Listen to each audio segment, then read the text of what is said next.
بسم اللہ الرحمن الرحیم۔ ناظرین، آج میں لے کر حاضر ہوا ہوں آپ کی خدمت میں ایک زبردست نسخہ، ایک بہترین علاج فالج کے لیے۔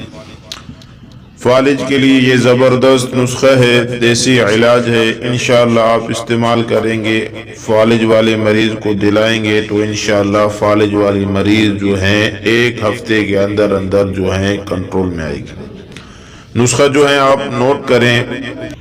کھانے کی دوا، لہسن پاؤڈر 20 گرام، لونگ 10 گرام، جائفل 10 گرام، جلوتری 10 گرام۔ تمام اشیاء کو باریک سرمہ کے مانند پیس لیں اور روزانہ آدھا گرام صبح دوپہر شام لیں۔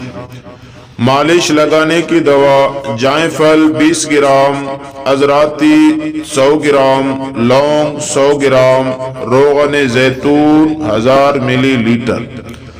تمام اشیاء کو نیم کوفتہ کوٹ لیں اور روغن زیتون میں ڈال کر 3-4 ابال دیں اور متاثرہ جگہ پر مالش کریں اور ہاتھ پاؤں کے ناخنوں پر بھی لگائیں، اچھی طرح مالش کریں۔ انشاءاللہ آپ ایک ہفتے کے اندر جو ہے فالج کو کنٹرول میں لائیں گے اس طریقے علاج سے۔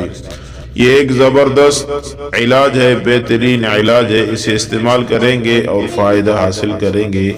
اپنا خیال رکھیں، دعاؤں میں یاد رکھیں۔ اللہ حافظ۔